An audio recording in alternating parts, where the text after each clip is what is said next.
ونشهد أن لا إله إلا الله وحده لا شريك له ونشهد أن سيدنا وسندنا وحبيبنا وشفيعنا ومولانا محمدا عبده ورسوله. أما بعد فأعوذ بالله من الشيطان الرجيم. بسم الله الرحمن الرحيم.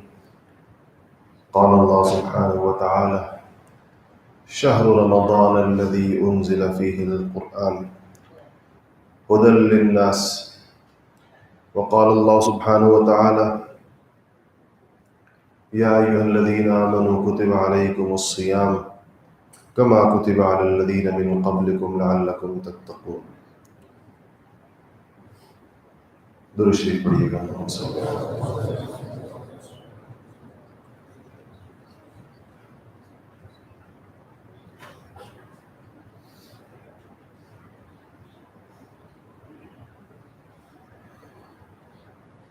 آج کی اس نشست کے دو مقاصد تھے روٹین کی مجلس سے ہٹ کر. جیسا کہ آپ حضرات کو پتہ ہی ہے کہ الحمدللہ ہفتے کے دن تو مجلس ہوتی، مستورات بھی تشریف لاتی ہیں اور آپ لوگ بھی آتے ہیں.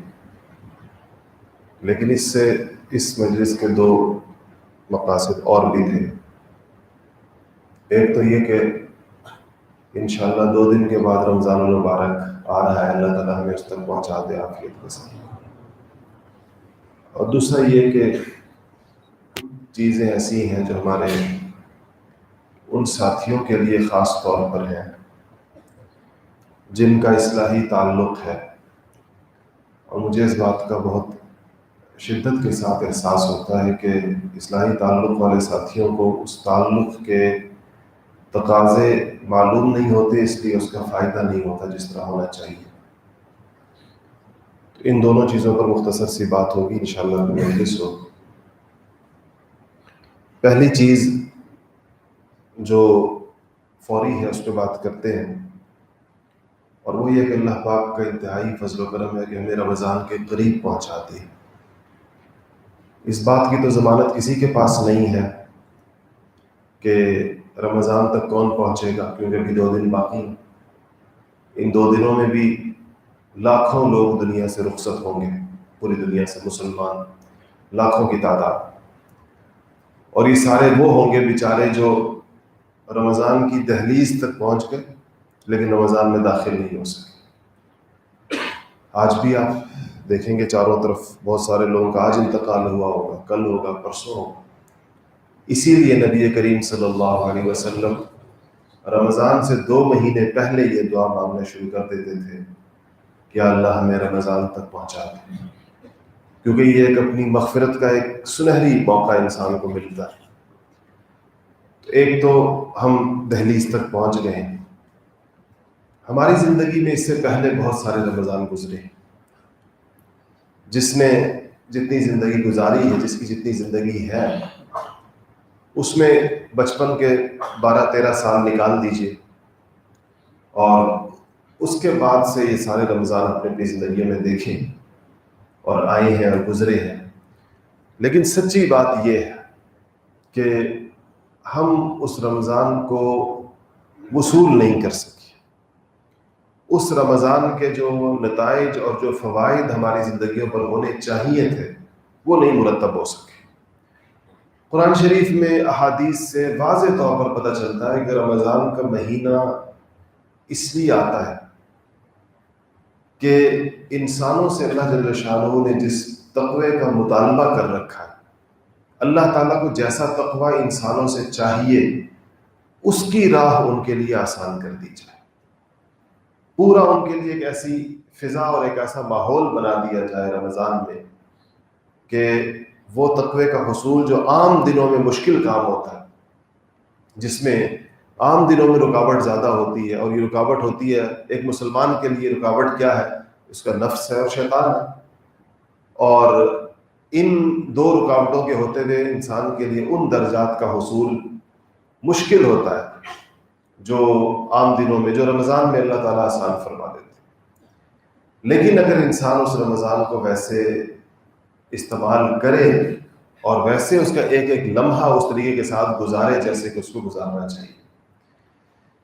دیکھیے، اگر اللہ نے عافیت رکھی اور رؤیت ہلال ہوئی تو منگل کی شام کو، مطلب منگل کی مغرب کا جو سورج غروب ہوگا تو زیادہ امکان اس بات کا ہے کہ رمضان کا آغاز ہو جائے گا انشاءاللہ۔ اور یہ 29 دن یا 30 دن کا ایک مہینہ ہوگا، اس مہینے کا ہر لمحہ اس قدر قیمتی ہے کہ باقی پورے سال کی کوئی چیز بھی اس کے ساتھ برابر نہیں ہو سکتی۔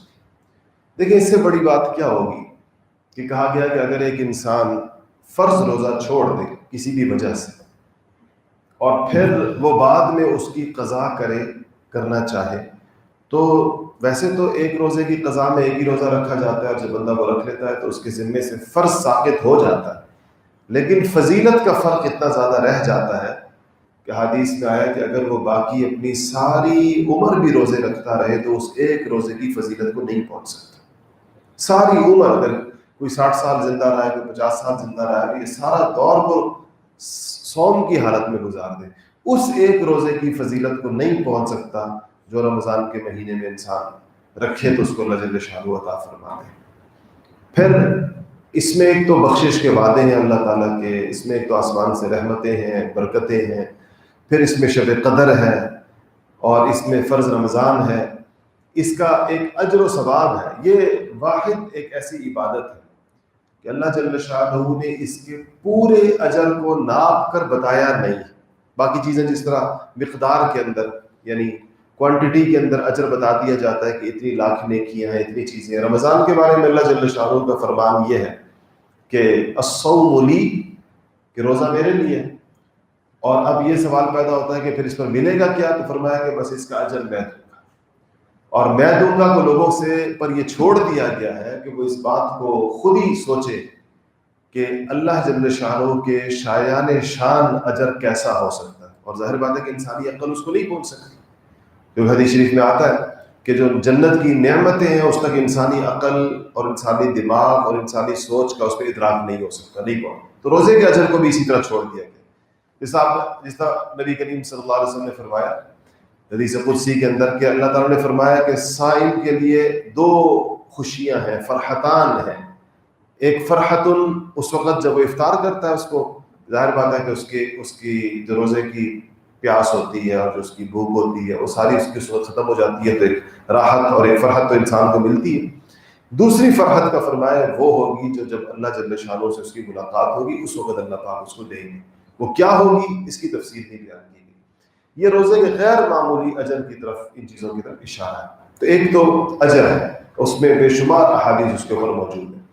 ایک یہ تربیت کا ایک طریقہ ہے، یہ ایک نظام تربیت ہے رمضان پورا کا پورا، اگر اس کو اس طریقے کے ساتھ گزارا جائے۔ دیکھیں، ہمارے ہاں مدارس اسلامیہ میں، مدارس دینیہ میں سارا دن قرآن و حدیث کی پڑھائی ہوتی ہے، اور قرآن و سنت کی پڑھائی کتنی بڑی چیز ہے کہ اس پہ جو اس کے اپنے اجر اور ثواب آپ کو معلوم ہے۔ لیکن رمضان کے مہینے میں مدارس میں چھٹی کر دی جاتی ہے۔ ایک روایت ہے بہت پرانی، صدیوں سے چلتی چلی آ رہی ہے کہ رمضان کے مہینے میں مدارس چھٹی کرتے ہیں۔ یہ کیوں چھٹی کرتے ہیں؟ عبادت کے لیے طلبہ اور اساتذہ کو فارغ کیا جاتا ہے۔ حالانکہ خود تعلیم و تعلم بھی عبادت ہے، لیکن وہ بالواسطہ عبادت ہے، اور یہ جو رمضان میں جو عبادت اللہ جل شانہ انسان سے چاہتے ہیں وہ بلا واسطہ براہ راست عبادت چاہتے ہیں۔ ویسے تو جب مسلمان جس چیز میں اپنی نیت کو ٹھیک کر لیتا ہے اور اچھی نیت کے ساتھ جن کاموں کو، جو جائز کاموں کو جب وہ کرتا ہے اچھی نیتوں کے ساتھ، تو وہ عبادت بن جاتی ہے۔ دیکھیں، ایک ہے عبادت بن جانا اور ایک ہے براہ راست عبادت ہونا۔ رمضان کے بارے میں ایک بات یاد رکھیے گا کہ یہ خاص اور براہ راست عبادتوں کا مہینہ ہے، یعنی اس میں تلاوت براہ راست عبادت ہے، نفل براہ راست عبادت ہے، ذکر براہ راست عبادت ہے، یعنی جس کو جو عبادات کی قبیل سے جو چیزیں ہیں، یہ خاص مہینہ اس کے لیے آتا ہے۔ یہ مہینہ کھانا پینا کم کرنے کے لیے آتا ہے، اور آپ نے دیکھا ہوگا کہ بڑھ جاتا ہے کھانا پینا عام طور پر، حالانکہ یہ کم کرنے کے لیے آیا تھا۔ اور کھانا پینا کم کرنے کا ایک لازمی نتیجہ یہ ہوتا ہے کہ سونا کم ہو جاتا ہے انسان کا، آپس میں بندی ہوئی چیزیں، لیکن سونا بڑھ جاتا ہے، اس وجہ سے کھانا پینا بڑھ جاتا ہے۔ اسی طرح یہ مہینہ اختلاط کو، یعنی باہم ملنے جلنے کو اور فضول وقت گزارنے کو کم کرنے کے لیے آتا ہے۔ ہم نے افطار پارٹیوں کے نام سے اور دعوتوں کے نام سے اور رات کو ٹورنامنٹس کے نام سے اور رات کی شاپنگوں کے نام سے اور پتہ نہیں مختلف قسم کی رمضان میں سیلیں لگا کر بازاروں کی طرف لوگوں کو دعوت دے کر اس کی وہاں پر بھی روح خراب کر دی. یعنی جتنی مقاصد رمضان میں جتنی چیزیں تھیں ان سب کا الٹا کیا. جو چیز کم کرنی تھی رمضان میں اس کو بڑھا دیا. جس چیز کو رمضان خاص طور پر کم کرنے کے لیے آیا تھا ہم اس کو بڑھاتے چلے گئے. اس کا نتیجہ یہ نکلا ہے کہ رمضان ایسے دبے پاؤں آ کر ہماری زندگی سے گزر جاتا ہے کہ اس میں فرض روزے رکھ لینے والا سمجھتا ہے کہ میں نے کوئی بہت بڑا کمال کیا, اور جس نے تراویح پڑھ لی وہ سمجھتا ہے میں تو بالکل ہی گویا رمضان وصول ہو گیا. حالانکہ یہ تو رمضان کی وہ فرض اور دوسری ایسی سنت ہے جو مستقل سنت ہے صحابہ کرام کی. نبی کریم صلی اللہ علیہ وسلم نے تراویح پڑھی, یہ تو ایک اہم ترین چیز ہے. باقی جو پوری تربیت ہونی تھی رمضان میں, باقی جو انسان کا تزکیہ ہونا تھا رمضان میں, باقی جو انسان نے ایک نئی زندگی کا گویا کہ آغاز کرنا تھا رمضان کی اس مشق سے گزرنے کے بعد, وہ کدھر گیا؟ اس کا کیا ہوا اور اس کا کیا فائدہ ہم لوگوں نے اٹھایا؟ تو ہم سب جب اس پہ غور کریں گے تو ہم اس نتیجے پر پہنچیں گے کہ اس حوالے سے ہمیں آج سے پہلے ہم نے جتنے رمضان گزارے ہیں اس میں ہم رمضان کا حق ادا نہیں کر سکے.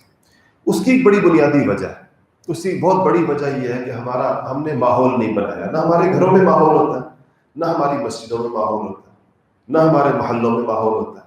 ہم چونکہ انفرادی طور پر اس کو گزارتے ہیں, اور آج کل تو اللہ جل شانہ معاف کرے, لیکن انسان کو پہلے زمانے میں تو یہ ہوتا تھا کہ انسان انسانوں سے جب کٹ جاتا تھا تو تنہائی اس کو میسر آ جاتی تھی, خلوت میسر آ جاتی تھی. آج تو انسانوں سے کٹ کر بھی تنہائی نہیں ہے, کیونکہ جو ہمارے پاس موبائل فونز ہیں اور ٹیبلٹس ہیں اور آئی پیڈز ہیں اور ہمارے جو لیپ ٹاپس ہیں, یہ خلوت کے اندر بھی ایک جلوت ہے. یعنی خلوت میں رہتے ہوئے بھی انسان پوری دنیا کے ساتھ نہ صرف رابطے میں ہے, پوری دنیا کو دیکھ رہا ہے اور مختلف اس میں چیزیں آ رہی ہیں. تو انسان کو جو خلوت سے مقصود جو یکسوئی ہوتی ہے وہ آج کل حاصل نہیں ہو پاتی انسان. اور آپ دیکھیں کہ رمضان کی جو کے اندر جو خصوصیت کی چیزیں تھیں, مثلا اس کے آخر کے اندر اعتکاف رکھا گیا. اعتکاف کا مطلب تو یہ ہوتا ہے کہ انسان سب کو چھوڑ چھاڑ کے مسجد میں آ جاتا ہے, اور مسجد میں آ کر اب اس کو آخری درجے کی یکسوئی حاصل ہونی چاہیے. نبی کریم صلی اللہ علیہ وسلم نے ساری عمر یہ اعتکاف فرمایا. ازواج مطہرات بھی اعتکاف فرمایا کرتی تھی گھروں میں, جیسے خواتین کے اعتکاف کی جو ترتیب ہے. تو یہ کس لیے تھا کہ اس میں انسان کو پورے 20 دن میں اس کی اتنی ٹریننگ ہو گئی پہلے 20 دن میں کہ اب وہ جب مسجد میں آ جائے گا اور معتکف ہو جائے گا تو آخری درجے کی یکسوئی اس کو حاصل ہو جائے گی.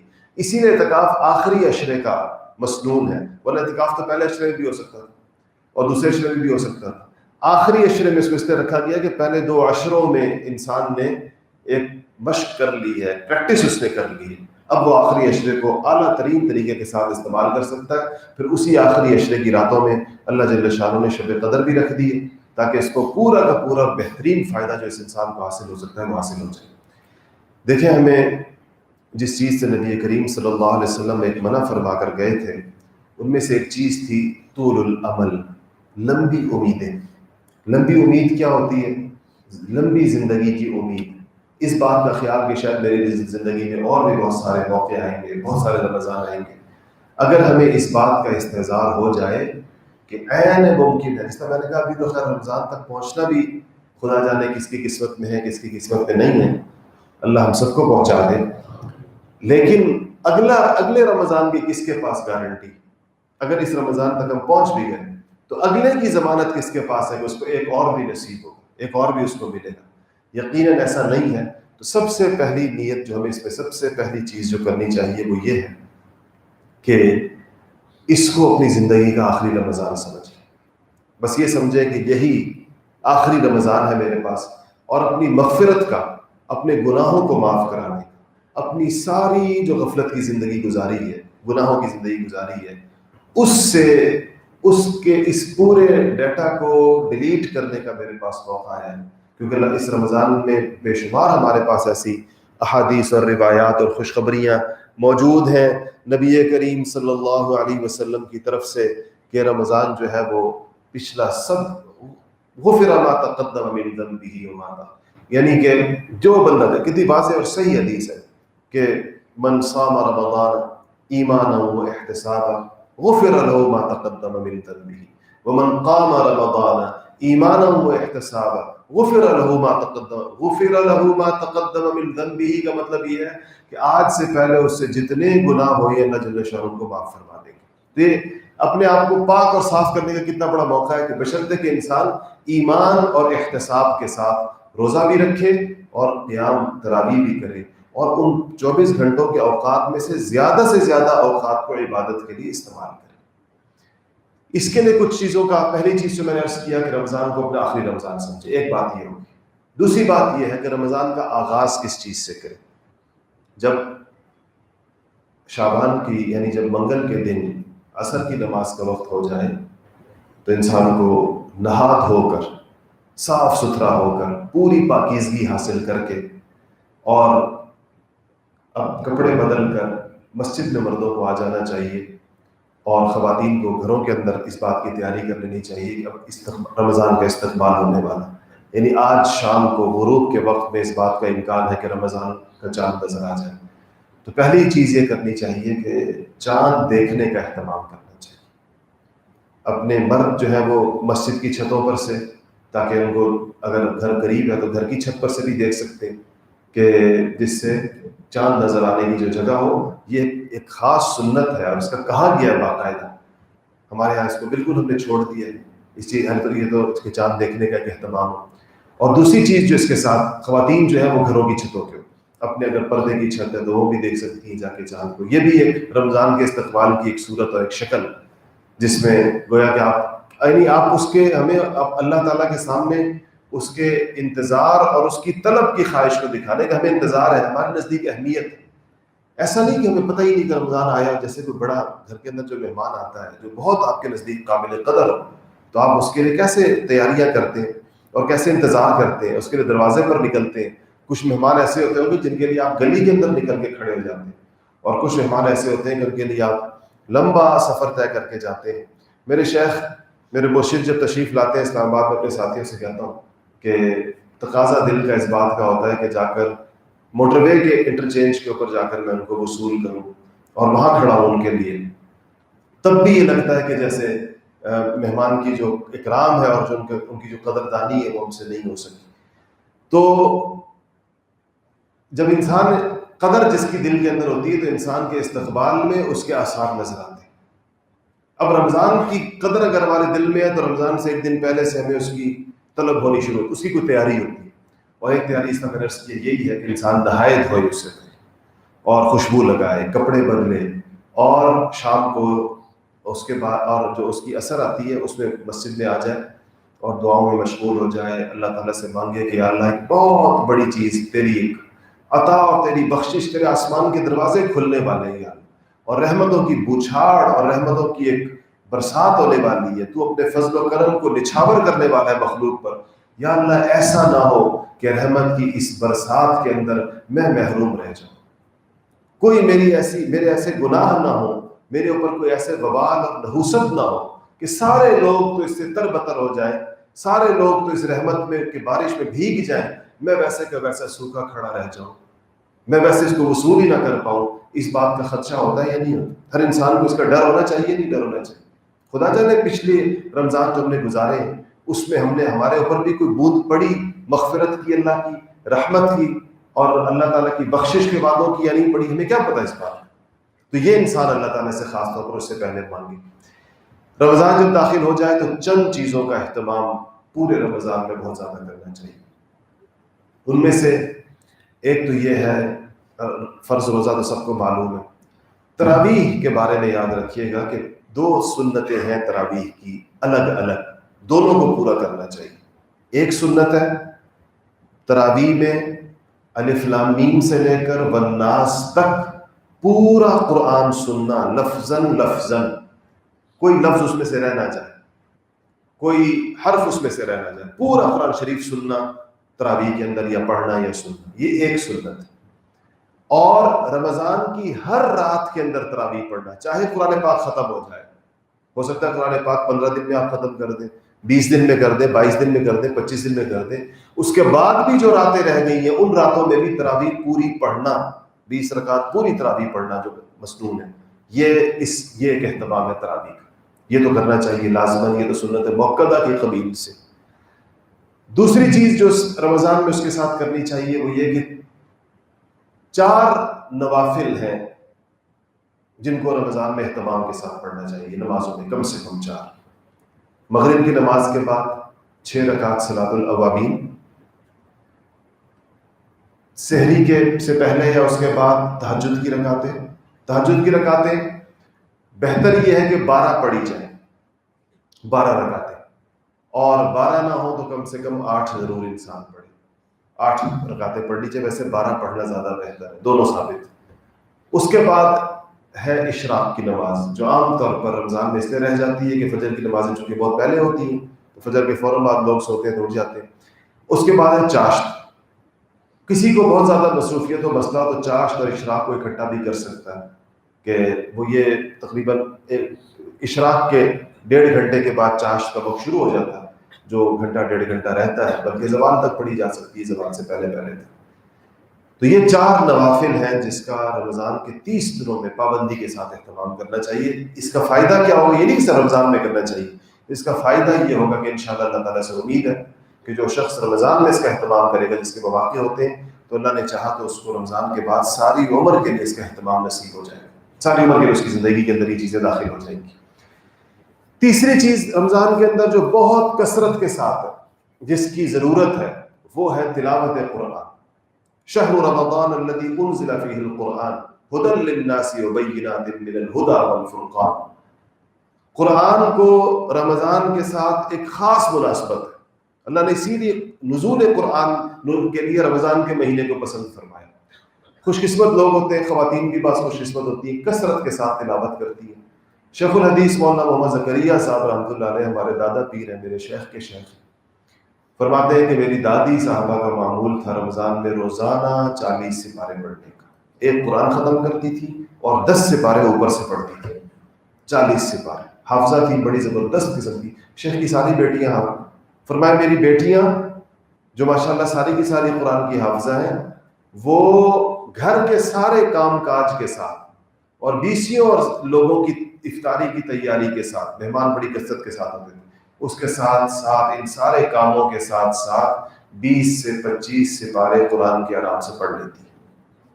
آپ سمجھے نا، یہ ان گھروں کا۔ ہر شیخ کا اپنا معمول کیا تھا، فرماتے ہیں کہ میں تو جو پارہ میں رات کو سنانا ہوتا ہے تو دن میں اس کو 30 دفعہ سناتا ہوں، پڑھتا ہوں، کچھ خود پڑھتے تھے کچھ سناتے تھے، تو کہتے ہیں اس 30 پاروں کا مطلب ہے کہ قرآن روز ہو جاتا تھا۔ تو کہا آپ نے بڑا دلچسپ قصہ دیکھا ہے، ایک صاحب آئے تھے میرے پاس ملنے کے لیے، رمضان میں آ گئے کہیں ملنے کے لیے، تو ان شیخ کا تو ایک منٹ بندھا ہوا تھا ایک معمول کے اندر، تو کہتے ہیں وہ صاحب مجھ سے کوئی معمولی سی بات کرنے آئے تھے، ان کو وقت ہی نہیں مل رہا تھا کہ مجھ سے کس وقت بات کریں، کیونکہ جب میں قرآن سناتا تھا پھر خود پڑھتا تھا، پھر کسی کو سناتا تھا، پھر خود پڑھتا تھا، پھر کسی کو سناتا تھا خود، وہ میرے پیچھے پیچھے پھرتے رہے۔ کاندلے سے آئے تھے، شیخ کے گاؤں سے سہارنپور آئے تھے، شیخ کا اپنا علاقہ تو کاندلہ تھا اور پڑھاتے تھے اور رہتے تھے سہارنپور میں، مظاہرپور میں پڑھاتے تھے۔ تو کہا کہ ایک پورا دن ان بیچاروں کو ایسا گزر گیا جس میں وہ وقت ڈھونڈتے رہے جس سے مجھ سے بات کریں۔ تو کہا کہ جاتے ایک دم جب دیکھا کہ وقت نہیں مل رہا تو ایک دم پھٹاک سے دروازہ کھولا اور میرے کمرے میں آئے اور مجھ سے کہا کہ یہ رمضان ہمارے ہاں بھی آتا ہے مگر ایسے بخار کی طرح نہیں آتا جس طرح آپ کے یہاں آتا ہے، مطلب کوئی اس میں گفتگو ہوتی ہے، کوئی بات چیت ہوتی ہے، کوئی مہمان کے ساتھ بات ہوتی ہے، یہ ہمارے یہاں بھی رمضان آتا ہے، اس طرح نہیں آتا جس طرح آپ کے یہاں آتا ہے۔ مختصر سی بات کرنی تھی، نہیں کرتا، اب رمضان کے بعد آ کے کروں گا، دروازہ بند کیا اور گئے، میں نے بھی پیچھے سے آواز نہیں دی کہتے۔ تو یہ ہمارے یہاں حضوروں کا معمول تھا۔ آپ ایک کتاب ہے، میں انشاءاللہ وہ اصلاحی تعلق والے گروپوں میں شیئر کر دوں گا، اور اس کا نام ہے، اگر آپ کو مل جائے تو خرید بھی لے، پتہ نہیں یہاں ساتھیوں کے پاس ہے یا نہیں ہمارے، اس میں اکابر کا رمضان، کیا نام ہے کتاب کا؟ اکابر کا رمضان۔ وہ ہمارے شیخ الحدیث محمد زکریا صاحب رحمۃ اللہ علیہ نے بڑے اہتمام کے ساتھ، حضرت شیخ الہند رحمۃ اللہ علیہ، حضرت مولانا اشرف علی تھانوی رحمۃ اللہ علیہ، حضرت مدنی رحمۃ اللہ علیہ، بڑے حضرت رائے پوری رحمۃ اللہ علیہ، چھوٹے حضرت رائے پوری رحمۃ اللہ علیہ، ان حضرات کے رمضان کی تفصیل لکھی، یہ رمضان کیسے گزارا کرتے تھے۔ آپ اس کو پڑھیں تو آپ کو اندازہ ہوگا کہ واقعی ہمارا رمضان کیوں ضائع ہوتا رہا آج تک۔ ہم نے تو آپ سوچیں گے کہ ہم نے تو رمضان گزارا ہی نہیں کبھی زندگی کے اندر، ہم نے تو رمضان کو عام 11 مہینوں سے بھی زیادہ غفلت سے گزارا، کیونکہ ہم زیادہ سوئے اس کے اندر۔ سونا غفلت کی نشانی ہے، جو ضرورت سے زیادہ سونا تو غفلت ہے، ضرورت سے زیادہ کھانا غفلت کو دعوت دینے والا ہے، اور ضرورت سے زیادہ یہ انٹرٹینمنٹ ہر قسم کی، چاہے وہ افطار پارٹی کے نام پر ہو، چاہے وہ کسی اور چیز کے نام پر ہو، چاہے وہ رات کے ٹورنامنٹس ہو، وہ شاپنگز ہو، وہ بازاروں میں گھومنا پھرنا ہو، راتوں کو جاگنا ہو، اللہ نہ کرے راتوں کو اتنی نحوست والا معمول تو کسی نہ ہو کہ راتوں کو فلمیں دیکھنا ہو یا دن کو فلمیں دیکھ کر وقت گزارنا ہو، تو یہ تو رمضان کی شدید ترین توہین اور اس کے اوقات کی انتہائی بربادی ہے انسان میں، اس کے اوقات کو ضائع کرنے والی بات ہے۔ ان چیزوں سے تو اس کے لیے ہمیں چاہیے ماحول کہ ہم عبادت گزاروں کے ماحول میں دیکھیں۔ وہ حدیث شریف میں آتا ہے، اس دن میں نے وہ رات کے جو ہمارے آن لائن لیکچر ہوتے ہیں اس کے اندر سنائی بھی صحیح حدیث۔ ایک شخص تھا، نبی کریم صلی اللہ علیہ وسلم نے بتایا کہ ایک شخص تھا پچھلی امتوں میں، تو اس نے قتل کیے تھے 99، تو وہ چلا گیا کسی راہب کے پاس، کسی سے اس نے پوچھا کہ زمین پر سب سے نیک آدمی کون ہے، میں اس سے پوچھوں کہ میرا توبہ کی کیا صورت ہوگی، توبہ کا دل چاہتا ہے، 99 قتل کر چکا تھا۔ تو کسی نے ایک راہب کا پتہ بتایا۔ اب راہب عبادت گزار تو تھا لیکن عالم نہیں تھا، تو عالم نہ ہونے کی وجہ سے بندے کو مسئلہ صحیح نہیں پتا ہوتا، تو وہ گیا راہب کے پاس، پوچھا کہ جی میں نے 99 قتل کیے ہیں، تو میرے لیے کوئی صورت ہے توبہ کی؟ اس نے کہا کوئی صورت نہیں ہے۔ اس نے اس کو بھی قتل کر دیا، کہا 100 پورے ہو گئے، اس کو بھی قتل۔ اب یہ صحیح حدیث میں باقاعدہ بخاری شریف کی روایت، اس کو جب اس نے قتل کر دیا 100 پورے ہو گئے، پھر اس نے دوبارہ لوگوں سے پوچھا کہ کوئی اور ہے بندہ جس کے پاس میں مسئلہ پوچھوں، تو کسی نے کسی فقیہ کی طرف اشارہ کیا۔ فقیہ سمجھتے نا اس کو، مسئلے کو سمجھ، علم کو سمجھنے رکھنے والا، فقیہ کے پاس کسی نے کہا وہ فلانا سب سے بڑا آدمی ہے، سب سے بڑا فقیہ ہے، اس کے پاس گیا، اس سے کہا جی 100 قتل، پہلے تو 99 تھے اب 100 ہو گئے، کہ 100 قتل کیے ہیں، کوئی میری معافی کی صورت ہے؟ ان کا ہاں بالکل، اللہ تعالیٰ کی رحمت بڑی وسیع ہے اور اللہ پاک نے توبہ کا دروازہ موت سے پہلے پہلے کھلا رکھا ہے، تم اسے 2-3 کام کہے جس کی طرف میں آپ کو توجہ دلانا چاہتا ہوں۔ اس سے کہا کہ تم اپنی وہ بستی چھوڑ دو جہاں تم نے یہ سارے گناہ کیے ہیں، اس لیے کہ وہ بری بستی ہے، یعنی جہاں پر کوئی تمہیں سمجھانے بجھانے والا نہیں تھا، تم ایک کے بعد ایک قتل کرتے رہے، ایک کے بعد ایک قتل کرتے رہے، اور تمہیں کوئی تمہارا ہاتھ پکڑنے والا نہیں تھا، کوئی تمہیں سمجھانے والا نہیں تھا۔ اور کہا کہ فلانی جگہ کے اوپر عبادت گزاروں کا ایک مجمع رہتا ہے، عبادت گزاروں کی ایک جماعت رہتی ہے، تم وہاں چلے جاؤ، ان کے پاس رہو جا کے۔ اب دیکھیں بات پچھلی امتوں کی ہے، لیکن اس کو کیا کہا جا رہا ہے؟ صحبت اس کی بدلی جا رہی ہے، اس کو ماحول میں بھیجا جا رہا ہے، اپنی بستی کے برے ماحول سے نکال کر اس کو اچھے ماحول کی طرف کہا کہ وہاں چلے جاؤ تاکہ تمہیں اپنی اس توبہ کے اوپر استقامت ہو، کیونکہ اس بات کا ڈر تھا کہ پھر دوبارہ قتل کرے گا، کیونکہ عادت اس کو پڑی بھی 100 کر چکا ہے آخر۔ تو جب وہ اس بستی کی طرف، ان عبادت گزاروں کی طرف روانہ ہوا، تو یہ رستے میں تھا کہ اسرائیل ملک الموت آ گئے، اس کی جان قبض کر لیں گے، وقت مہلت ختم ہو گئی تھی، انہوں نے اس کی روح قبض کی۔ روح جب قبض کرنے کے لیے جو آئے تو 2 قسم کے فرشتے ہوتے ہیں، ایک عذاب کے فرشتے ہوتے ہیں اور ایک رحمت کے فرشتے ہوتے ہیں۔ دونوں فرشتوں کی جماعتیں آ گئی۔ رحمت کے فرشتوں کا موقف یہ تھا کہ یہ بندہ توبہ کر چکا ہے پیچھے فقیہ کے ہاتھ کے اوپر اور عبادت گزاروں کی بستی کی طرف جا رہا تھا، اس کی اس توبہ کو مانا جائے اور اس کو جو ہے نا توبہ طائب پاک صاف سمجھا جائے اور ہمیں اس کی روح لے جانی دی جائے، رحمت کے علیین کی طرف لے جانی دی جائے۔ عذاب کے فرشتوں کا موقف یہ تھا کہ اس نے ابھی تک کوئی نیکی نہیں کی سوائے توبہ کی، توبہ کی اس نے، اور نیکیاں تو اس نے کرنی تھی جہاں انہوں نے اس کی تشکیل کی تھی وہاں جا کر، وہاں تک تو یہ پہنچا نہیں، اس کے رستے میں موت آ گئی، اس کی روح ہم لے کر جائیں گے، 100 قتل اس کے ذمے ہیں۔ عذاب کے فرشتے یہ کہہ رہے ہیں۔ اللہ جل شانہ نے ایک اور فرشتے کو انسانی شکل کے اندر بھیج دیا وہاں پر، اس فرشتے اس انسان کو دیکھ کر دونوں فرشتوں کی جماعتوں نے کہا اس سے فیصلہ کرا۔ ان کا ہاں جی بتاؤ کیا مسئلہ، دونوں نے اپنا موقف بیان کیا۔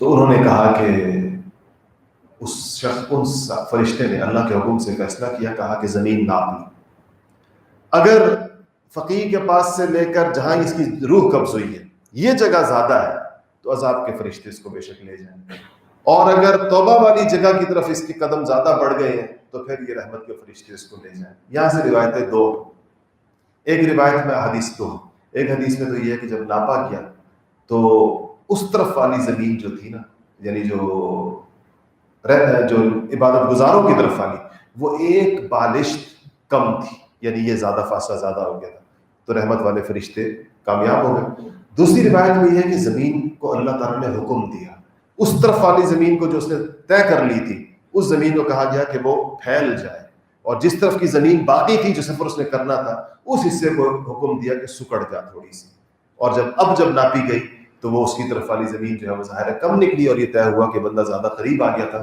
تو رحمت والے فرشتے اس کو لے کر چلے گئے۔ یہ حدیث نبی کریم صلی اللہ علیہ وسلم نے یہ واقعہ پچھلی امتوں کا کیوں بیان فرمایا صحابہ؟ ظاہر بات ہے محدثین اس حدیث کو لاتے ہیں توبہ کے باب کے اندر، توبہ کی فضیلت کے باب میں لاتے ہیں، اور اس میں کہتے ہیں کہ اس میں دوسری یہ حدیث بھی ساتھ لاتے ہیں کہ توبہ کا دروازہ اتنا بڑا ہے توبہ کا دروازہ کہ اگر ایک گھڑ سوار اپنے گھوڑے کو دوڑانا شروع کرے تو 100 سال تک وہ اپنا گھوڑا دوڑاتا رہے گا، توبہ کا دروازہ ختم نہیں ہوگا، اتنا بڑا دروازہ۔ اور کہا کہ یہ کب تک کھلا ہے؟ اس دن تک کھلا ہے جب تک کہ سورج مغرب سے طلوع نہیں ہو جاتا، یعنی روز قیامت تک کھلا ہے جب بندہ چاہے۔ تو رمضان المبارک کے استقبال کے بعد جو پہلا کام کرنا چاہیے وہ ہے توبہ کا۔ کیا کرنا چاہیے؟ توبہ، اخلاص کے ساتھ توبہ ویسے بھی کرتے رہنا چاہیے، لیکن رمضان میں تو خصوصیت کے ساتھ توبہ اپنی شرائط کے ساتھ، جو توبہ کی 3-4 شرطیں کہ گناہ چھوڑ دیے جائیں، آئندہ نہ کرنے کا عزم ہو، پچھلے گناہوں پہ ندامت ہو، یہ سارا کچھ اس کے ساتھ دوسری چیز ہے۔ تیسری چیز اس کے ساتھ یہ کہ انسان اپنا ماحول بدلنے کی کوشش کرے رمضان میں خاص طور پر۔ اس کے لیے بہت ضروری ہے کہ نیک ماحول میں کچھ وقت گزاریں، عبادت گزاروں کے ساتھ کچھ وقت گزاریں، نیک لوگوں کے ساتھ کچھ وقت گزاریں۔ اعتکاف کا جو فائدہ ہوتا تھا ہماری اپنی مساجد کے اندر، وہ فائدہ آج اس لیے کم ہو گیا کہ محلے کے لڑکے اور لوگ اپنا ماحول پھر مسجد میں آ کے بنا لیتے ہیں، موبائل پکڑے ہوئے۔ میں تو بہت عرصہ ہو گیا، زمانہ ہی بیت گیا، مجھے کبھی یاد نہیں ہے اسلام آباد میں اعتکاف کبھی کیا بھی نہیں ہے، لیکن جو سنتا رہتا ہوں پہلے تو اسے پتہ چلتا تھا کہ اعتکاف بھی جو ہے وہ ایک مذاق بنا دیا لڑکوں نے، 5-6-7 محلے سے آ جاتے ہیں مسجد میں، اور وائی فائی بھی چل رہا ہے اور انٹرنیٹ بھی چل رہا ہے اس کے اوپر، اور اعتکاف بھی چل رہا ہے، تو ظاہر بات اس کا فائدہ نہیں ہوتا۔ اس کے لیے آپ کو میری تجویز یہ ہوگی کہ اعتکاف کسی اچھے ماحول میں جا کے کریں جہاں آپ کو بہت زیادہ عبادت گزار لوگ نظر آئیں، اور ان کی طرح کی آپ اس میں ان کی ترتیب کے مطابق جو ہے وہ اس کو وقت گزاریں وہاں پر، تاکہ یہ زیادہ سے زیادہ بہتر طریقے کے ساتھ۔ چوتھی چیز جو رمضان شریف میں خاص طور پر کرنے کی اور اپنی اس استعداد کو بڑھائیے رمضان کے اندر، وہ ہے دعا کی صلاحیت۔ دعا سے ہماری مناسبت نہیں ہوتی۔ آپ لوگ کبھی سوچیں کہ آپ کتنی دیر دعا کرتے ہیں، 2 منٹ کرتے ہیں، 4 منٹ کرتے ہیں، 10 منٹ، پورے دن میں کبھی اپنا حساب لگائیں اور سوچیں اس بات کو کہ میں دعا کا وقت کتنا ہے میرا۔ یہ دعا اس میں شامل نہ کریں جو امام فرض نماز کے بعد کراتا ہے، وہ تو ویسے ہی ہماری ایک عادت ہے، امام بھی ہاتھ اٹھا لیتا ہے، ہم بھی اٹھا لیتے ہیں۔ آپ خود بیٹھ کر اکیلے تنہائی میں روزانہ کتنی دیر کی دعا کا معمول ہے؟ تو یہ وقت ہے، 2 اوقات رمضان میں ایسے آئیں گے جو دعاؤں کے انتہائی قیمتی وقت ہے۔ ایک ہے افطاری کا وقت اور ایک ہے سحری کا وقت۔ مستورات اوپر تشریف فرمائے، میں ان سے کہتا ہوں کہ یہ رواج، ویسے تو یہ سحری کو دیر تک لے جانا مستحب ہے، اچھا ہے، لیکن چونکہ اس کی وجہ سے پھر دعا، ہم لوگ کی اس زمانے کی سحری کے اندر بھی تفصیل تو ہوتی نہیں تھی، کوئی کھجور کھا لی لوگوں نے اور دودھ پی لیا، یہی سحری ہوتی تھی۔ ہماری سحری تو خدا جانے اس میں کیا کیا چیزیں ہوتی ہیں اور وہ تفصیلی ہو جاتی ہے۔ اس لیے بہتر یہ ہے کہ سحری کم سے کم 15-20-25 منٹ پہلے بند کر دی جائے، اور یہ آخری 20 منٹ کم سے کم یہ خالصتاً دعا کے اندر لگائے جائیں سحری کے وقت کے اندر۔ اور افطار میں بھی اسی طرح اس کی عادت بنائیں کہ افطار کے وقت میں خوب، بجائے اس کے کہ وہ دسترخوان کے اوپر اہتمام ہو وہاں بیٹھنے کا اور بھاگ دوڑ کرنے کا، اس وقت کو بھی انسان جو ہے وہ دعا کے اندر لگائے۔ 5ویں چیز جو رمضان شریف کے اندر ہے وہ یہ ہے کہ گناہوں سے انتہائی اجتناب، گناہوں سے نظر کی حفاظت کا اہتمام، زبان کی حفاظت کا اہتمام اعلیٰ ترین درجے میں انسان کرے۔ اس کے لیے سوشل میڈیا سے، فیس بک سے، ٹویٹر سے، واٹس ایپ کی ان سے اگر آپ نکل جائیں پورے رمضان کے لیے تو آپ بڑی عافیت میں رہیں گے۔ 1 مہینے کے لیے بند کر دیں، کچھ بھی نہیں ہوتا، دنیا کوئی زیر و زبر نہیں ہوتی۔ اس کو خاص طور پر جن کا اس کا کوئی لایانی قسم کا استعمال ہے، کوئی فائدہ مند استعمال نہیں ہوتا عام طور پر، تو 1 مہینے کے لیے سوچیں کہ یہ چیزیں جو ہے ہم نے ڈی ایکٹیویٹ کر دی ہیں، چھوڑ دی ہیں، تاکہ ہمیں سارا کا سارا وقت مل جائے تلاوت کا۔ یعنی اپنا اسکرین ٹائم ان چیزوں کے اوپر جو ہے اس کا حساب لگائیں، وہ 4-5 گھنٹے آپ کا روز کا کم سے کم ہوگا، اس کو لگائیں قرآن شریف کے اوپر۔ تب آپ کو اللہ یہ کہ کسی کا کوئی دینی کام ہے جو اس کے اوپر کر رہا ہے، کوئی دینی کام کرنے کی بھی کئی شکلیں ہوتی ہیں، کوئی صورتیں ہوتی ہیں، تو ظاہر اس کا کام ہو گیا، ثواب کی چیز ہے، لیکن لایانی، میں نے کہا کہ لایانی کا دروازہ جو ہے اس سے مکمل طور پر بند ہو جائے۔ ان کم سے کم یہ چیزیں تو اور رمضان شریف کے حوالے سے کافی ساری ہیں، لیکن دل میں یہ تھا۔ اور پھر ایک بات اور، یہ تو آپ کی عبادات کی بات ہو گئی، ایک چیز اور جو اس میں ضروری ہے وہ یہ ہے کہ خیر خواہی، حضور نے اس میں ایک تو عبادت کا مہینہ فرمایا تھا، ایک فرمایا تھا کہ یہ خیر خواہی کا مہینہ ہے، مواسات کا مہینہ ہے، غم گساری کا مہینہ ہے، لوگوں کی مدد کرنے کا مہینہ ہے، کھلانے پلانے کا مہینہ ہے، اتنا ثواب ہے افطاری کرانے کا، دوسری چیزوں کا، بشرطے کہ رسم و رواج نہ ہو. تو اس بات کی کوشش کریں کہ اس میں لوگوں کے ساتھ لوگوں کی خدمت کریں، بغیر رسم کے، بغیر رواج کے، بغیر نام و نمود کے، بغیر نمود و نمائش کے افطاری کسی کو کرا دیں اور لوگوں کو جو ہے وہ غریبوں کی ضرورت پوری کر دے. زکوٰۃ نکالی جاتی ہے، اس کو اہتمام کے ساتھ غریبوں تک پہنچانے کا اہتمام کریں، اور اسی طرح دیگر صدقات کے اندر بھی اس بات کی کوشش کریں. یہ رمضان کا ایک خاص اور بھی ایک طریقہ ہے.